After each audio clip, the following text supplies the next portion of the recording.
Welcome back, everyone, to Watcher of All Things.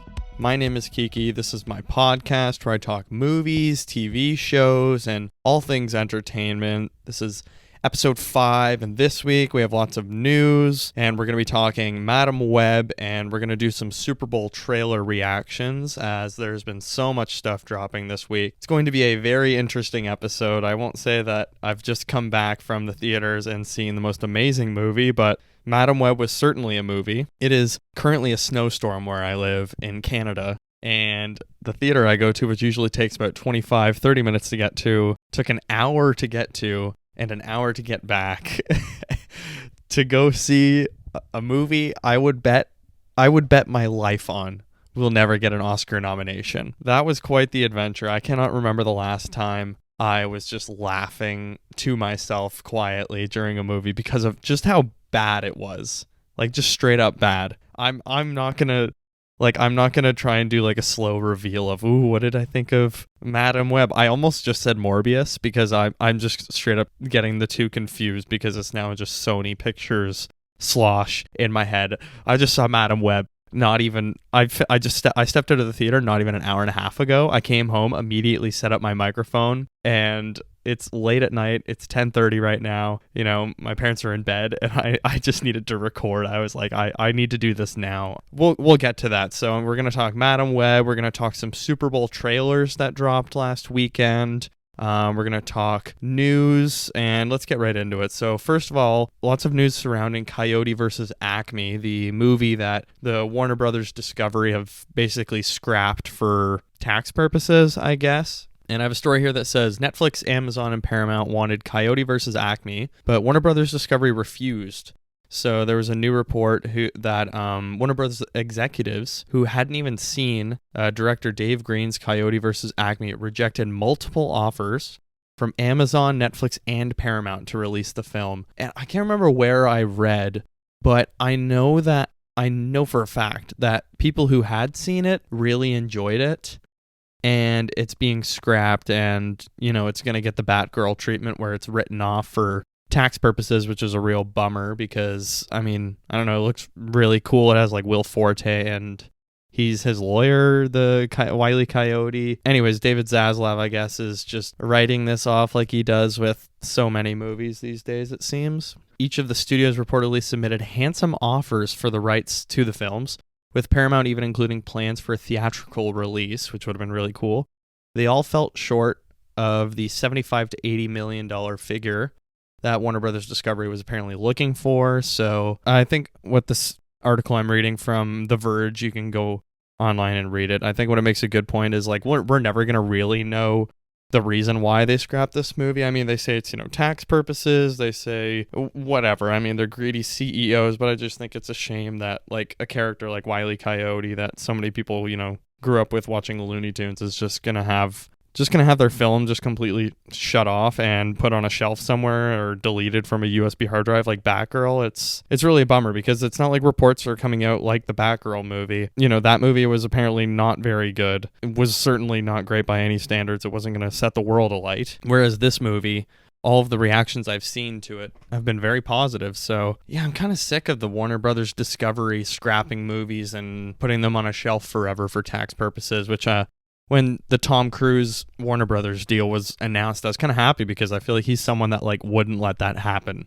He would almost pay them from his own personal fortune so that they don't just throw these movies away that people worked hard on. I doubt we'll ever see that movie, unfortunately, unless there's a big push somehow online, like the Snyder Cut or whatever, which you can only hope that fans of this movie won't be as toxic as Snyder fans. No offense, but yeah, that's one piece of disappointing news. But here's a piece of fun news for people is Star Wars The Phantom Menace 25th anniversary cinema release is confirmed for the May the 4th weekend.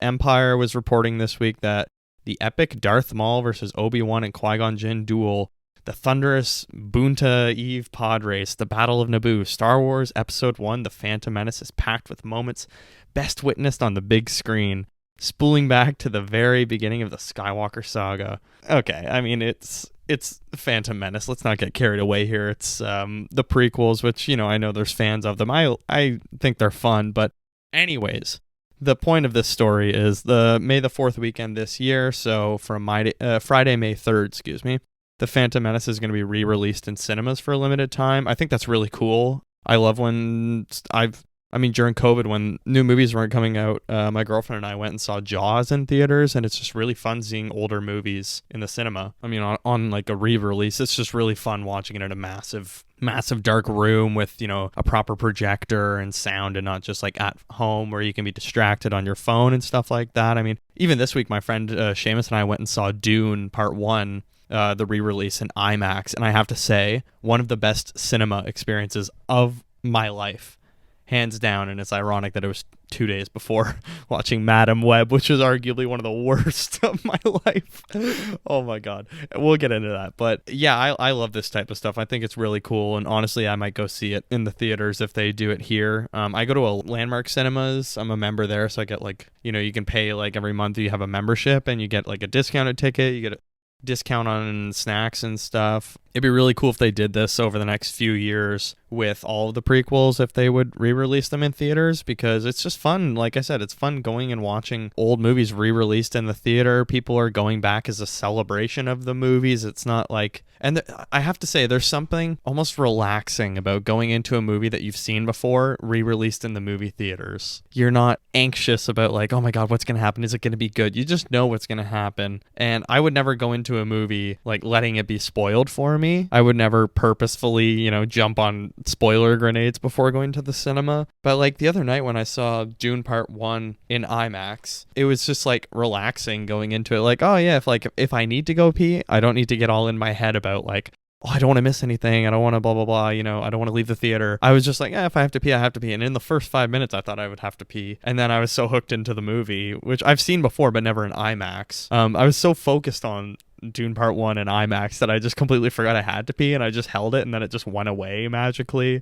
And then after the movie, I didn't have to pee either. But yeah, I'm really excited for the Phantom Menace re-release, because I was too young. That was 1999. I'm born 2000. So the only prequel I saw in theaters was Revenge of the Sith. So this will be a nice experience for me to go back and kind of tap into that anticipation that people had of Phantom Menace coming out in 1999, when people had been waiting 15 years, 20 years, I don't know. 1999, when did Return of the Jedi come out? 1984, something like that. 1982. Anyways, it'll be really cool to see that be re-released, and you can check your local theater, see if they're gonna have it.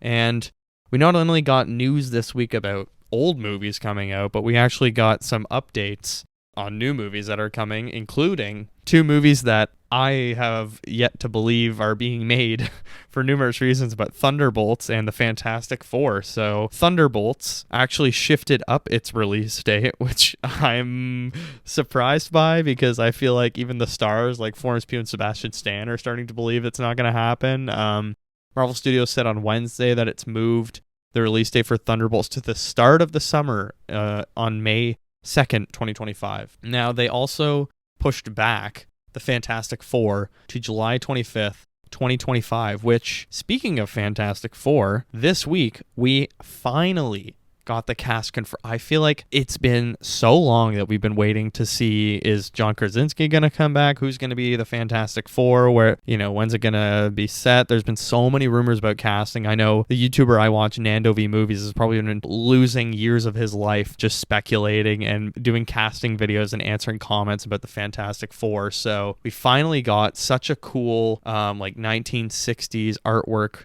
revealing the cast on Valentine's Day. So the movie is officially called The Fantastic Four, and it's looking to be set in the 1960s based on the artwork, because Ben Grimm, The Thing, is holding a Life magazine from 1963, and the big news is the cast. And we finally had it confirmed. There was rumors about Pedro Pascal being in the movie. He is indeed Reed Richards. It will be Pedro Pascal. And then Vanessa Kirby is going to be Sue Storm / the Invisible Woman. Joseph Quinn from Stranger Things. He's playing Johnny Storm / the Human Torch. And Eben Moss Backrack, pardon me, cousin from The Bear, will star as Ben Grimm / the Thing. And I have to say, I'm really happy with this cast. And there's been 2 Marvel things this week that have got me immensely excited about the direction of the MCU, that maybe we're going to start seeing a little more consistent quality and maybe more projects that'll actually get people excited, and they're going to really, like Bob Iger said, and I talked about last week, they're going to really focus just on the really popular franchises and really just go quality over quantity, because I think Pedro Pascal, as serious as he was in The Last of Us, I think he can be such a great leading man for the Fantastic Four movie. I think he has a really great sense of humor, and I know Reed Richards is a very, like, you know, kind of arrogant, and he's a very intelligent, socially awkward kind of guy, and I think Pedro Pascal can do that very well, but I do think there could be a really great kind of family element to this movie, because like the Fantastic Four they're known as like Marvel's first family, I guess is their nickname, and I think Pedro Pascal could be a really good leading man for this group. And Vanessa Kirby, I've been a huge fan of her since I watched the movie About Time in 2014, which she's in a kind of minor role. She's the wife's best friend, and I love her. She's great in the Mission Impossible movies, so I think she's a perfect pick for Sue Storm. I'm so happy about that. Joseph Quinn, I've only seen him in Stranger Things. I know he's also going to be in the A Quiet Place Day One or like prequel movie, whatever that is. I wasn't in love with him in Stranger Things, but I think he did a good job, and I'd be interested to see where he could go with Johnny Storm. You know, he's got to be this arrogant, cocky airhead. So I think, you know, and you get a naturally very funny movie when you have, like, you know, Johnny Storm and the Thing kind of going at each other and like arguing and just annoying each other. So I don't know. I think Joseph Quinn, and finally, Cousin from The Bear playing Ben Grimm, I think that's the cherry on top. I think that's the best casting of this cast for me. I think, you know, Cousin, Eben Moss Backrack. I'll look up how to say his name. I've watched him win, you know, awards now, and every time I'm like, oh, that's how you say it, and then I forget 20 minutes later. I think he is so phenomenal in The Bear. He was so good in Andor. Like I was one of the people, and I know there were millions of other people who watched Andor and were like, holy shit, that's Cousin from The Bear. Whoa, he is a really good actor. Whoa, he wasn't just good in The Bear, he's fantastic in this as well.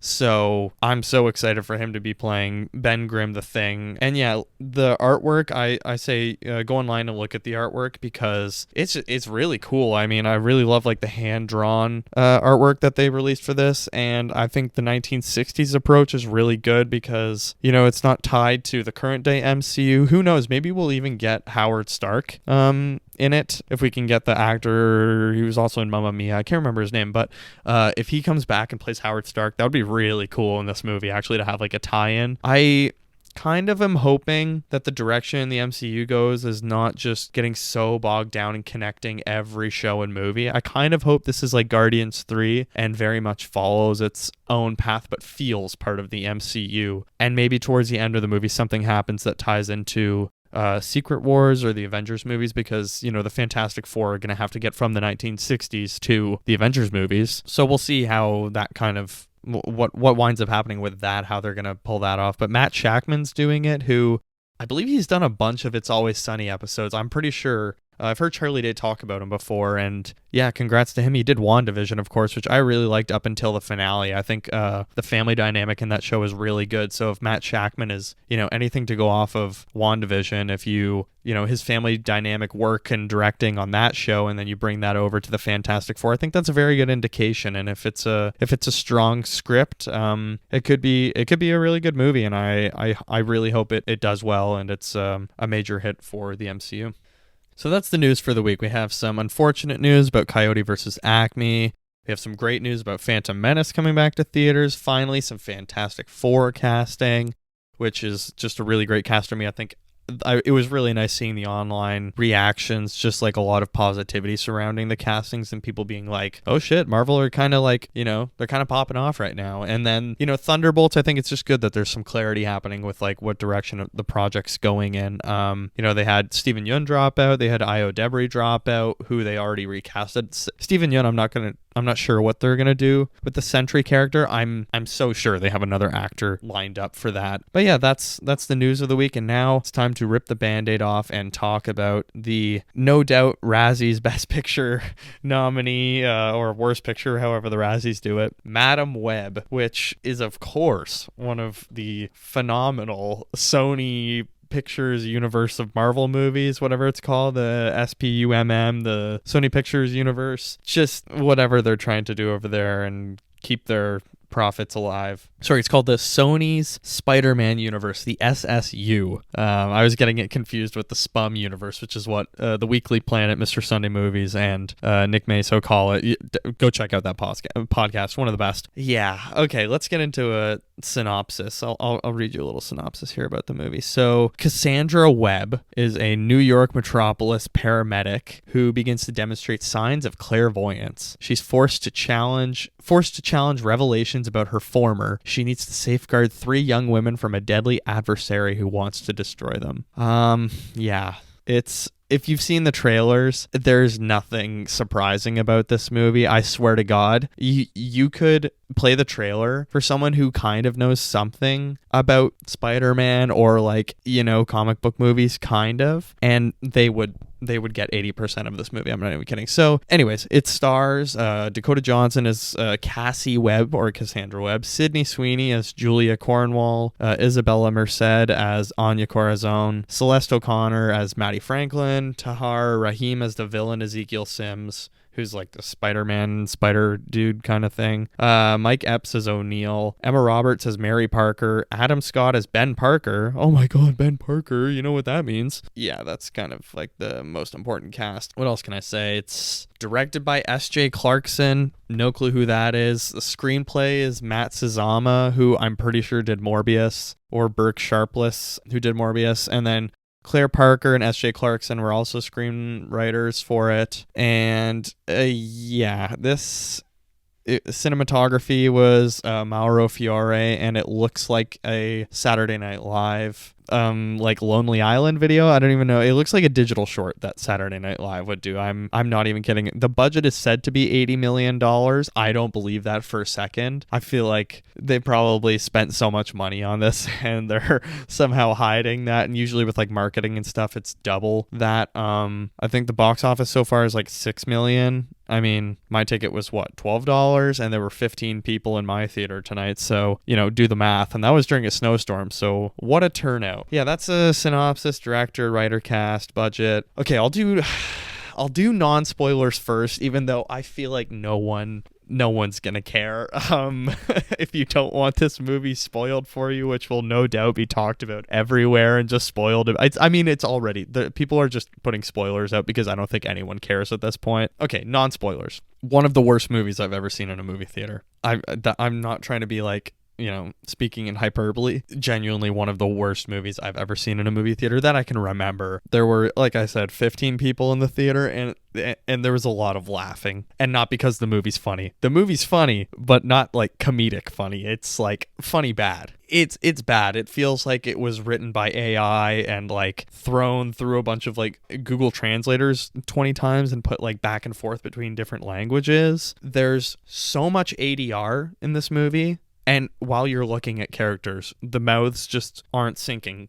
Some of the worst ADR I have seen in a movie in a long time. And not watching an old home video of or an after school special or whatever about Stranger Danger or whatever, This is a Sony movie, and it has some of the worst ADR I have ever seen in my life. I was floored. I was genuinely floored when the villain, quote villain, it's just his thing is, it's nothing. What was his name? Sims? I can barely remember. It's just he's in a black Spider-Man looking suit. He's the spider guy. And it's so bad. The production is so bad. There's zero chemistry. Everyone just speaking, but that's just so they can let the next person speak. No one's actually saying anything with any intent or meaning or emotion. It's just okay, I'm going to read my line now, and then you're going to say your line, and then I'm going to say my line, and then you're going to say your line, and I'll say my line back. It's so bad. It is so bad. And I no hate to the performers. They have a job to do. They have, money to make. They need to financially support themselves. But everyone is terrible in this movie. Everyone. Dakota Johnson, Sydney Sweeney, it's just it's like watching 2 diving boards speak to each other, or 2 cardboard boxes. I was just, oh my God, it's so bad. It's so awkward. it's actually such an uncomfortable movie to watch because it feels like someone's standing behind the camera with a gun pointed to all the performers, and they have to like get their line out as best as possible while they're scared for their lives because Sony is going to assassinate them. It was so terrible, and I drove 2 hours round trip basically in a snowstorm to go and watch the most dog shit movie I've ever seen in a theater. And now I'm talking about it at 11 p.m. the night before I, travel for the long weekend. And I was like, oh man, it's so bad. Do I want to talk about it? I was like, yeah, I do. I really want to talk about this because like I'm interested to hear. First of all, I don't know anyone else that's actually planning to go and see this. And anyone who does, I would love to hear what you think. Please write into the show. It's just, oh my God. I don't even know. Yeah, one of the worst movies I've ever seen. ADR, no chemistry. The editing is terrifying. I mean, the amount of cuts in the first 5 minutes of the movie, there's like an almost, I wouldn't say it's an action sequence. I would say it almost qualifies as an action sequence. And there's like 800 cuts in 5 seconds. I was actually getting kind of motion sickness. And I saw this in IMAX and I was halfway through. I'm like, oh yeah, this is an IMAX. I completely forgot because it just looks terrible. It's like looking at a turd through those diamond things that like jewelry appraisers wear. Just what's the point? Why did I spend the extra money to see this in IMAX? Because there's nothing special about how it's shot in the IMAX format. It's like going from watching Dune Part 1 on Tuesday night to seeing Madam Web on a Thursday night. Jesus. Oh, just so bad. Yeah, poor performances. I mean, everyone is just phoning it in this movie. It's like it feels like a Saturday Night Live sketch, but like one that they think is gonna get cut, and it's like a rehearsal. It's so bad. I seriously wonder, like, who cares about these? I know the Venom movies kind of have a bit of a following, but who wants these movies?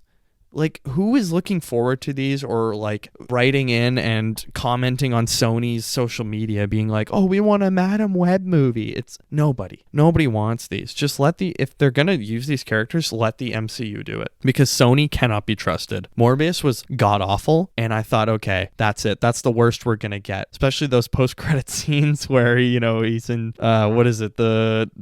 Oh my God, what's Michael Keaton's character? He ends up in prison, and then, he meets Mr. Michael Morbius and the Vulture. Sorry. And he's like, I think it's something to do with Spider-Man, but I don't know. We got to find him. How did I get here? Terrible.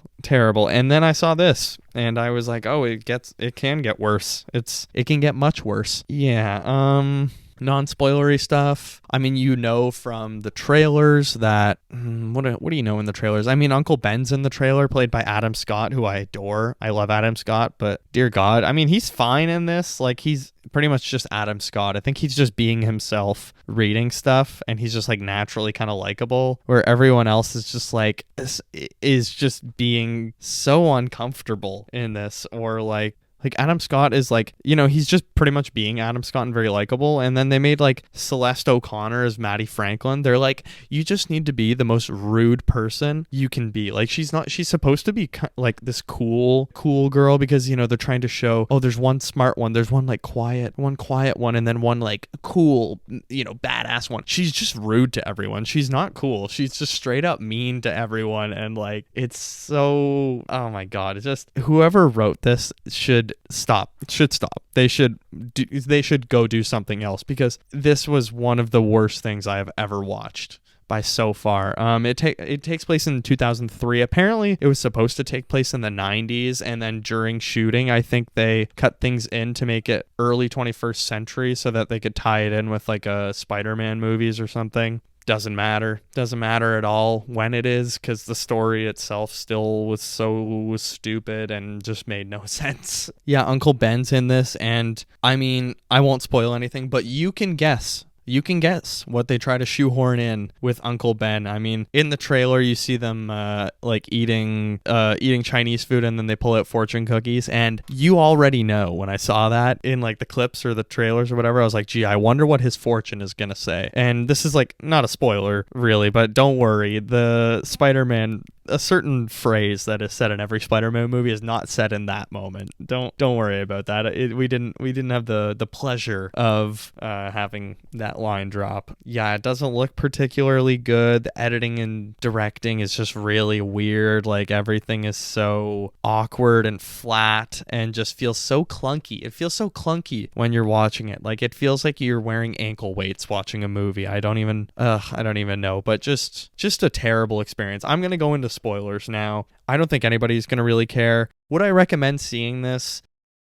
No, I honestly wouldn't. It's no good. Go and see something else. There's still tons of great movies playing at the theater right now. Do not see this. Wait till it's at home on Disney Plus, because this is just absolute hot garbage. This is like when you eat too many hot peppers and you go to the bathroom the next day. That's less painful than watching this movie. I gave it 1 star on Letterboxd. I'm pretty sure that's the lowest rating I have ever given a movie on Letterboxd. So, okay, spoilers. So, yeah, Uncle Ben's in this, and of course they're going to shoehorn Peter Parker into this. So Uncle Ben's sister, Mary Parker, who's played by Emma Roberts is her name. You know, she's in like We're the Millers. Anyways, she's very pregnant in this movie, and guess who the baby is? Oh, it's Peter Parker. And, you know, at the end of the movie when they're all in the hospital today, she gives birth. And we never hear her say Peter Parker, but you can guess who it is. Oh my God, just the amount of shoehorning in of, like, Cassie goes to a baby shower of Mary Parker because she's friends with Ben Parker because they're like partners at work, and they're all playing this game where it's like, oh, guess the name of the baby, and like it's like Sony is teasing you.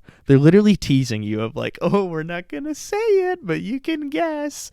And it's like just like, this is so painful. Like, we know it's Peter Parker, just say it. It's kind of like, it reminds me so much of Joker and how like, oh, let's do this great character from this great world, but strip back like what makes it that world, you know, just do nothing with Batman. So let's do a Spider-Man movie, but without Spider-Man and without the character that people like go to this world for. You know, I just don't get it. And if you haven't guessed, I'm not a fan of the Joker movie. Yeah. Uncle Ben's in this, Peter Parker's in this. He briefly mentions Aunt May. He just says, oh, I met someone while they're eating Chinese food for lunch. And that's when the fortune cookie comes in. He's like, oh, I met someone. And then Cassie's like, ooh, it's serious. Wow. Want. Guess who it is? It's Aunt May. What else? Uncle Ben doesn't say it. He does not say, with great power comes great responsibility. It is the forest dude in Peru that says it to Cassie when she goes back to find the people that raised her or like gave birth to her when her mom died in the forest, researching spiders in the Amazon, all that garbage. And it's not, the line isn't with great power comes great responsibility. It's with a power like this there comes great responsibility. Like, someone was paid and they wrote that, and Sony talked about it, said, wow, yep, that's good. All right, let's send it to print. Let's print these scripts, get it to the cast. That stayed in through several people, like in different levels of leadership. They said, with this power comes great responsibility. They said, yep, that's good. Mind blowing.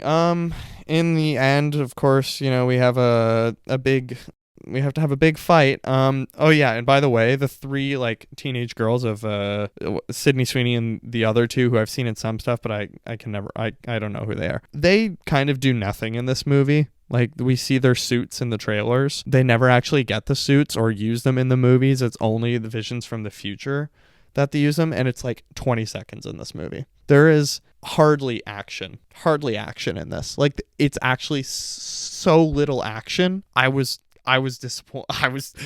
Needless to say, I was disappointed. There's such a lack of action, and like Dakota Johnson, Cassie Webb's powers as Madam Web are just really stupid. Like, she just like gets quick glimpses and then she'll like use an ambulance to run over the bad guy. Like, she doesn't like fight or anything cool, or it's like, oh, I'm gonna run him over with a car. Like, her powers ambulance.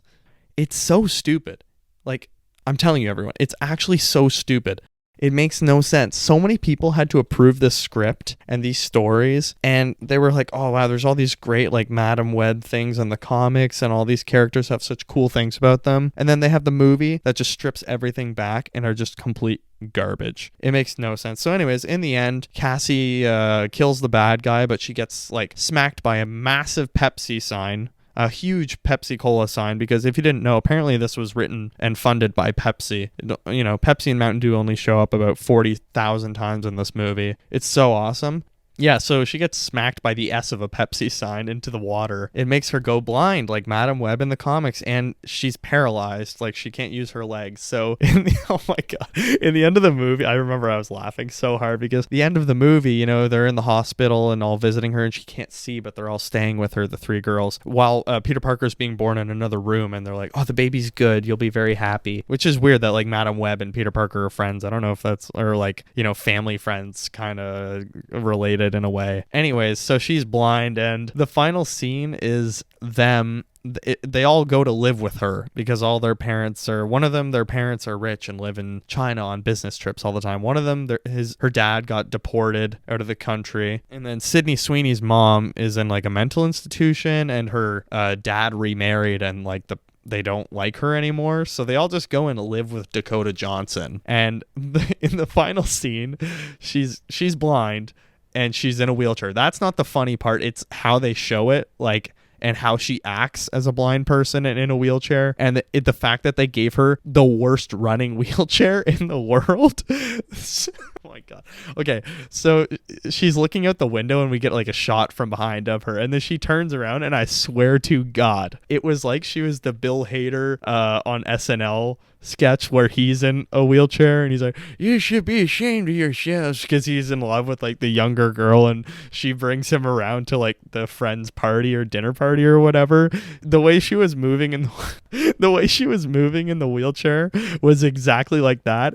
And like I said, they gave her the worst running wheelchair because as she's moving it, it's literally like hopping and kind of skipping, and you can see the back of it shaking as it moves.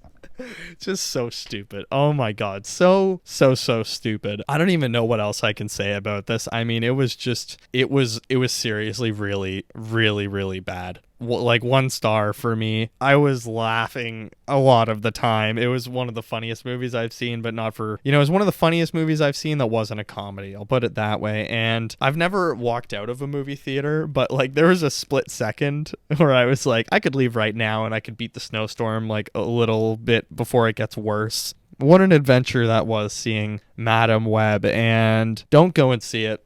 It's one of the worst movies ever. This belongs in 2003 when the movie takes place. By the way, the movie takes place in 2003. You know how we know? Because Britney Spears plays in all these 2003 songs that nobody now, like, really... there's so many, like, 2003 references now that just, like, completely go over so many people's head now, or, like, so just, like, broadly 2003. It's like, yeah, okay. Yeah, that's Madam Web. I will never watch this movie again, for sure. And if you're curious, this has a Rotten Tomato score of 14%, which, yikes, I'm pretty sure Morbius had like 15, so it's now like the officially lowest rated Sony Pictures Universe Spider-Man Universe movie. Anyways, I don't know. I don't even remember what it's called. I have a couple Letterboxd reviews I want to read to you guys because they made me cackle laughing. This first one is from Adam Bolt. It was a 0.5-star rating. He says, "I was at the dentist today for an hour and a half with Imagine Dragons playing in the background the whole time, and I can't believe that wasn't the most painful experience I had today." Yeah, this was like, if I ever had to get like a toenail or a fingernail pulled, I imagine it would feel better than this. Next one from David Sims. He said, 1 star. Every line reading feels like it's on a Zoom delay. Exactly. Like everything is so like awkward and delayed and feels like people are speaking in different rooms with a green screen behind them to each other, or it's like a first rehearsal for like a high school play where nobody knows their lines yet and they're all just like, "Oh, sorry, it's my turn, my bad." Jay Moreau, 0.5 star. There's Oscar bait and then there's Razzie's bait. Oh, God, it's going to sweep this year. The final one, there's no rating. He just said, "Elektra and Catwoman welcome a new member to the club." Yeah, this is such an early 2000s, like, bad comic book movie, like Catwoman or Daredevil or Elektra. Like, it just belongs in that era, and I don't know how it's come back. So that's Madam Web. I think we're all happy that's over, and we can only pray that the Sony picture universe of Spider-Man character movies doesn't continue much longer, and they maybe sell their company to Disney. That'd be great. Or at least their Sony Pictures, you know, all the movie stuff. They should just let Disney handle that, or Marvel handle that. They should sell all their characters back to Marvel. So this week I didn't want to just talk Madam Web because on Sunday last week, I'm recording this Thursday the 15th, and this weekend on the 11th was the Super Bowl, and of course that means tons of new trailers, and I just wanted to talk about them. I thought it'd be fun to just talk about for the end of the episode here. So the biggest one for me was Deadpool 3, which I think that movie has been so highly anticipated, especially since it was announced that Disney was buying Fox. It was kind of up in the air what would happen with Deadpool because, I mean, that is a rated R character. There's not a lot of fun ways you can make Deadpool PG-13. He kind of has to exist in an R-rated world, unless like the meta of the movie is that he is no longer R-rated. Yeah, anyways, I digress. The trailer came out, our first trailer for Deadpool 3, which isn't called Deadpool 3. It is called Deadpool and Wolverine. And I have to say, I think I've watched it about 20 times and it looks phenomenal. It actually looks so good. It looks so funny. I really like that it still feels the exact same as Deadpool 1 and 2, despite the,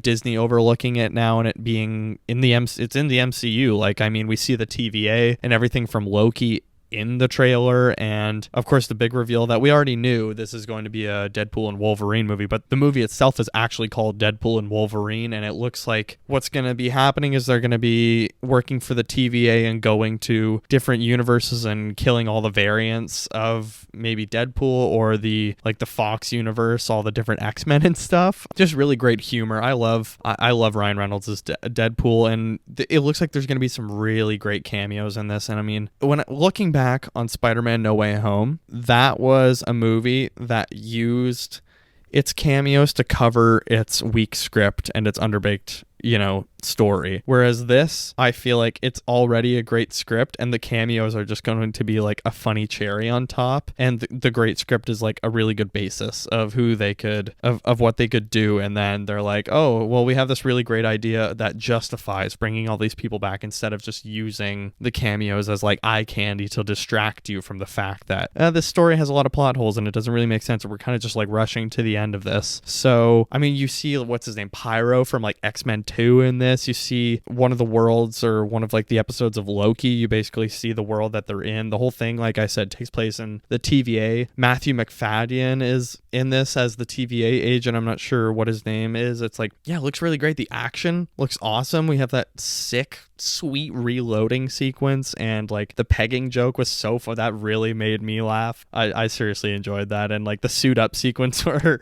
he's just like spanking his ass every 2 seconds was really funny and looks really great. I'm actually so excited to have Deadpool in the MCU. I feel like this could be such a funny addition, and like we see a Secret Wars comic in the trailer, so it's just like, I feel like this is really great if they are going to do like a soft reboot kind of the MCU. I feel like Deadpool is the perfect character to do it and not make it tacky. You can make it like actually really funny. And like, I feel like he's kind of a great fourth wall breaker to kind of usher that all in. So yeah, that's out this summer. Actually, it's the only Marvel movie coming out this year. MCU movie, I should say. It's the only MCU movie because, yes, Madam Web, you are technically a Marvel movie, but you are not an MCU movie. And I bet a bunch of the cast thought they were in the MCU when they signed on, but no, they are not. Yeah, Deadpool and Wolverine. I think it comes out in May or June or July. Looks awesome. I'm so excited for that. When it was in the first quarter that like the trailer came on, I was so pumped. I was like, oh my God, we're finally going to see this. And the new suit looks great. I mean, it looks like it's going to be action packed, funny as always. It's the same writers as the first two. And I think those first two movies are so good. They're so funny. I think this could be a serious hit. And I mean, Deadpool and Wolverine, Fantastic Four casting. It's been a really good week for the MCU. And actually, Fantastic Four, I forgot to mention, is coming out the same month as Superman Legacy. That is a showdown for sure. Kevin Feige is not letting James Gunn enjoy himself at DC. He's not going to take this. But this looks really great. And another trailer we got was Twisters, which is a sequel, I guess, to Twister, a movie that I really loved as a kid.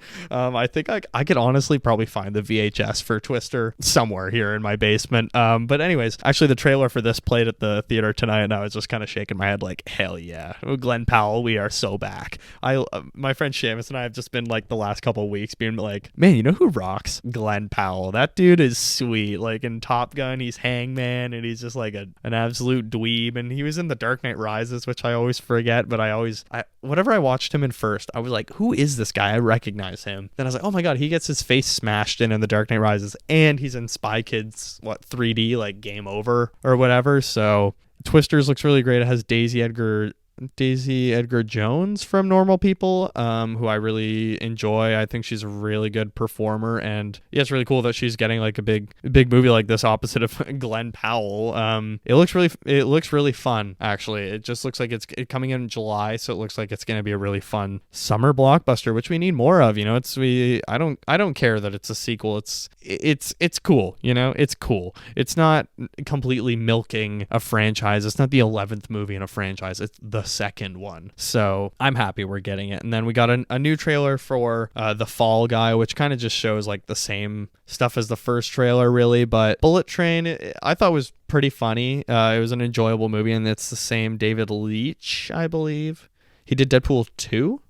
Yeah, I think he did Deadpool 2. He's doing this movie. I love Ryan Gosling. He's one of my two favorite actors between Harrison Ford and him, and Robert Pattinson. Those three are like three of my Mount Rushmore of actors. And yeah, it looks really funny. I'm looking forward to that. And the last one I guess I want to talk about is Kingdom of the Planet of the Apes. We have a new trailer for that, and I have to say this is the second trailer, and I'm even more on board. I thought the first one looked amazing, and this second trailer I was like, oh, we are so back, because I love the Planet of the Apes movies, and I thought the two that Matt Reeves did were just superb. They were so well done. And this new one, I know Wes Ball is doing this one, and I know he did like the Maze Runner movies, and people are kind of like, oh, why is he doing this one? He did like crappy Maze Runner movies. I think this one actually looks really good, and it has a very interesting story that like I think we're now in the timeline, we're actually starting to get to where the original movies were in the future. Who knows? Are we going to see like a Charles Heston character come from space and realize that Earth has been overrun by apes? So yeah, for me, it was a very satisfying Super Bowl Sunday trailer-wise of Deadpool and Wolverine, Twisters, Kingdom of the Planet of the Apes, The Fall Guy, Imaginary Friends, another Ryan Reynolds movie. It looks okay. I don't know. It looks like kind of, just wholesome family fun, which I don't mind. I definitely will see that. And Steve Carell's in it as the Imaginary Friends. So what else did I watch this week? Oh, Curb Your Enthusiasm last Sunday. It was episode 2 of the final season. I have to say, it was hilarious. It really did feel like Curb back to its best. It was just a classic setup of, now Larry in the final season, he's kind of doubling down on the Seinfeld finale that he's going to go to prison, basically. And he's like a civil rights activist because he handed water to someone that was in line voting in Atlanta, Georgia. And yeah, it just felt like the first episode was good, but it just felt kind of like a warm-up or a little bit slow. And then the second episode, I was like, oh my god, this is just such a great Curb episode with just stupid and ridiculous scenarios. So I really loved it, and I am so excited for the rest of the season to see where it goes. If you haven't watched the first 2 yet, I highly recommend it, because it's just so fun every Sunday night watching Curb. Oh my god. And I really enjoy how Larry's doing a lot of press for this final season, because it is a send-off. It's a big deal. He's been doing this show for a long time, and it's his final season, and he deserves all the press that he's getting for this. So that's on every Sunday. You can watch it in Canada, you can watch it on Crave. In the States, it's on HBO or HBO Max, whatever it's called now. Guys, I think that does it for this episode. I think I've trashed Madam Web enough. I just wanted to briefly mention those Super Bowl trailers, and I want to hear what you guys think. Were there any that I didn't discuss? I know like Wicked came out, and I didn't really talk about Imaginary Friends. There were tons of trailers that came out during the Super Bowl. Let me know what you thought. Next week, I'm actually going to be talking, for the first time, we're going to actually do a watch back.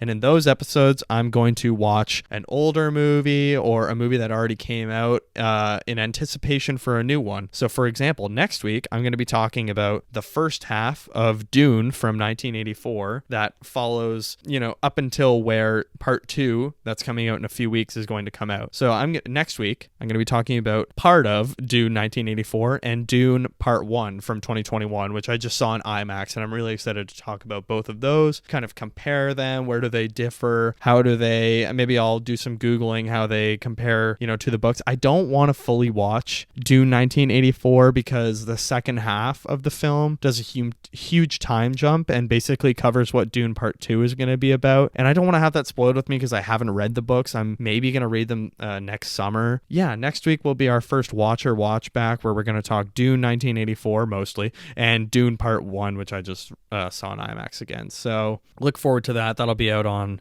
Monday, of course. This will be out. It's Thursday now. These episodes drop every Monday, so I hope your Monday's going well. You can find this podcast on Spotify, Amazon Music, Acast, Apple Podcasts.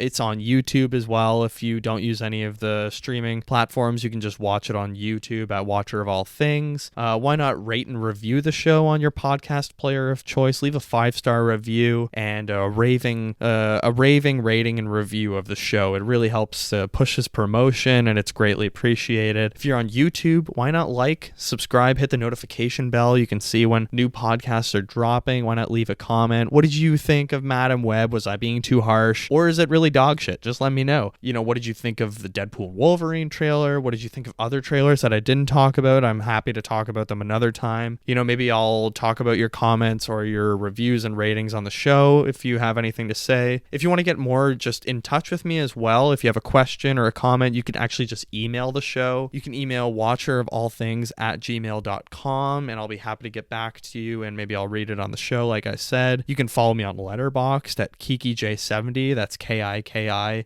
J70. Yes, next week we're going to talk Dune 1984 for the most part. Dune Part 1. A couple weeks from now is Dune Part 2. Already have my tickets booked for IMAX. So excited for that, guys. I am so excited. Anyways, I hope you have a great long weekend, or I hope you had a great long weekend. I will see you in the next one.